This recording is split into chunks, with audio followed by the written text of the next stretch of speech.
वचन, सत्य वचन, जीवनदायी वचन, जीवनदायी वचन। पवित्र वचन, सत्य वचन, जीवनदायी वचन, जीवनदायी वचन, जीवनदायी वचन, पवित्र वचन। पिता और पुत्र और पवित्र आत्मा के नाम पर आमीन। नबी मीका का ग्रंथ अध्याय 6 वाक्यांश 1 से 4, 6 से 8। प्रभु का ये कहना सुनो, उठो, पहाड़ों के सामने अपनी सफाई दो, पहाड़ियों को अपनी बातें सुनाओ। हे पर्वतों, पृथ्वी को संभालने वाले चिरस्थायी खंभों, प्रभु का मुकदमा सुनो, वह इस्राएल पर अभियोग्य लगा रहा है। हे मेरी प्रजा, मैंने तुम्हारा क्या अपराध किया? मैंने तुमको क्या कष्ट दिया? मुझे उत्तर दो। मैं तुमको मिस्र से निकाल लाया, मैंने तुमको दास्ता के घर से छुड़ाया। मैंने पथ प्रदर्शक के रूप से मूसा, हारून और मरियम को तुम्हारे पास भेजा। मैं क्या लेकर प्रभु के सामने आऊँगा और सर्वोच्च ईश्वर को दंडवत करूँगा? क्या मैं होम लेकर उसके सामने आऊँगा अथवा 1 वर्ष के बछड़े को? क्या ईश्वर हजारों मेढ़ों से प्रसन्न होगा अथवा तेल की कोटि कोटि धाराओं से?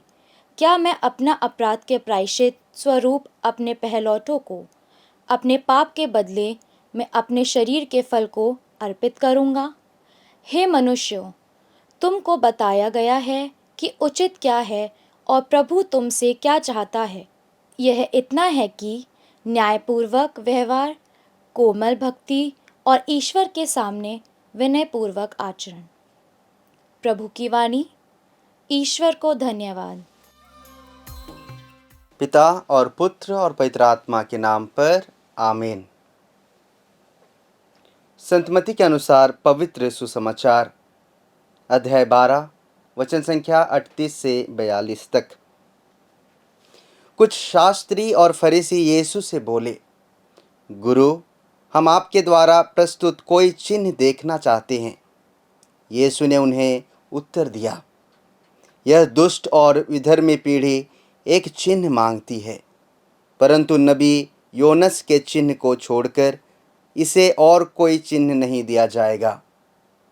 जिस प्रकार योनस 3 दिन और 3 रात मच्छ के पेट में रहा, उसी प्रकार मानव पुत्र भी 3 दिन और 3 रात पृथ्वी के गर्भ में रहेगा। न्याय के दिन निनिवे के लोग इस पीढ़ी के साथ जी उठेंगे और उसे दोषी ठहराएंगे, क्योंकि उन्होंने योनस का उपदेश सुनकर पश्चाताप किया था। और देखो, यहाँ वह है जो योनस से भी महान है। न्याय के दिन दक्षिण की रानी इस पीढ़ी के साथ जी उठेगी और इसे दोषी ठहराएगी, क्योंकि वह सुलेमान की प्रज्ञा सुनने के लिए पृथ्वी के सीमांतों से आई थी। और देखो, यहाँ वह है जो सुलेमान से भी महान है। प्रभु का सुसमाचार। हे ख्रीस्त, तेरी स्तुति हो। आइए हम प्रार्थना करें। हे प्यारे प्रभु यीशु, आज के इस नए दिन और आपके अनमोल प्रेम के लिए हम आपको धन्यवाद देते हैं। आपने हमें अपने वचन और पुनरुत्थान के द्वारा सच्ची आशा दी है।